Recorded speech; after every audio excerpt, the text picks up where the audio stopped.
Nakakulong na sa mga oras na ito si dating Senador Bong Revilla sa New Quezon City Jail Male Dormitory sa Payatas, Quezon City. Inaresto na rin sina Bryce Hernandez at JP Mendoza. Kaya hawak na ng mga otoridad ang 6 sa 7 ipinaaresto ng Sandigan Bayan. Kaugnay ng umunoy Ghost Flood Control Project sa Pandi, Bulacan. Bago ngayon ay nagpalipas muna ng gabi si Revilla sa tanggapan ng PNP-CIDG kung saan siya kusang nagpunta. Sabay diin na wala umanong due process. Nakatutok live si June Veneracion. June. Vicky, Mel, Emil, mismong si Interior and Local Government Secretary John Vic Remulla raw ang nagpayo kay dating Senador Bong Revilla na sumuko na lamang.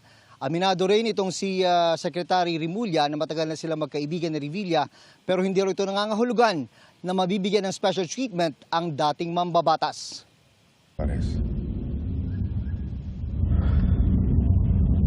Nakakalungkot po, parang wala yatang due process. Pero gano'n pa man, haharapin ko ito ng walang takot. Sa isang FB Live pasado alas 9 kagabi, iginit ni dating Senador Bong Revilla na haharapin niya ang sinampa sa kanyang kasong malversation of public funds through falsification of public documents, kaugnay sa umano'y Ghost Flood Control Project sa Pandi, Bulacan. Alam kong hindi ako papabayaan ng Diyos dahil wala po akong kasalanan dito. Ilang minuto lang matapos niyan, sumuko ang pinaarestong si Revilla sa otoridad. Kasama niya nagtungo sa PNP-CIDG headquarters ang misis na si Cavite 2nd District Representative Lani Mercado at mga anak na sina Cavite 1st District Representative Jolo Revilla at Tagimat Party List Representative Brian Revilla. So nag-surrender sila? Yeah, so surrender sila. The usual reading of the Miranda rights, the nature of his arrest, taken to custody, and of course yung medical check-up for the medical certificate, and the usual pagkuha ng mga fingerprint. Pagdating ng dating senador, naging mas mahigpit ang seguridad sa PNP-CIDG. 10:30 p.m., may dumating na van na naghatid ng bed frame at kutsyon.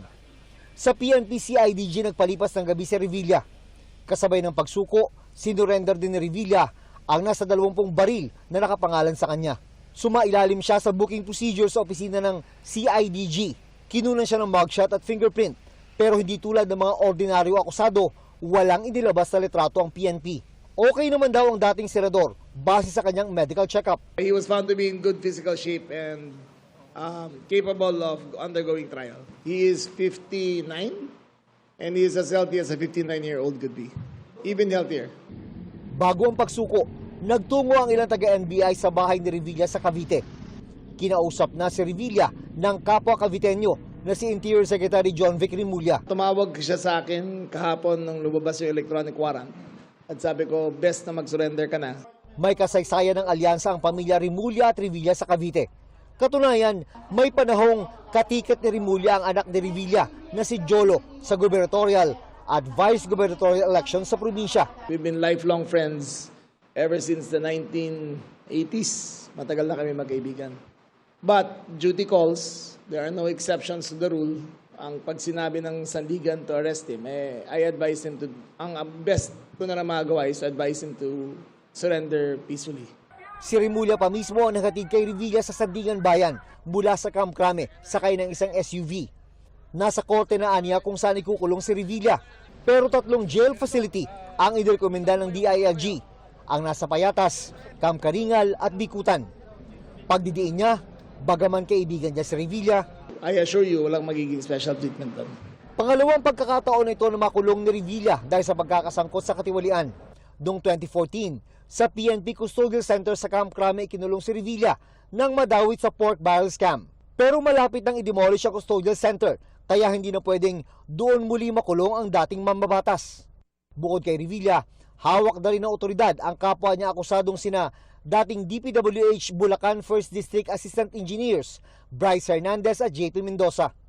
Matapos ang Senate Blue Ribbon Committee hearing kagabi, nagtungo ang mga taga-NBI para arestuhin ang dalawa.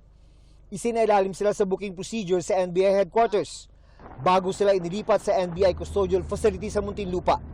Sumailalim na rin sa booking procedures ang kapwa nila akusado na sina dating DPWH Engineer RJ Dumasig at accountant na si Juanito Mendoza.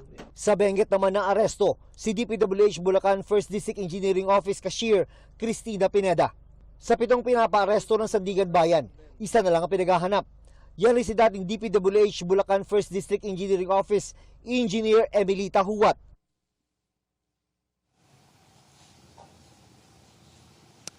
Tiwala naman ng DILG at PNP na makukuha at maaaresto rin nila ang natitirang at-large na kapwa-akusado ni dating Senador Bong Revilla dahil alam na raw nila ang lokasyon nito. Vicky. Maraming salamat sa iyo, June Veneracion.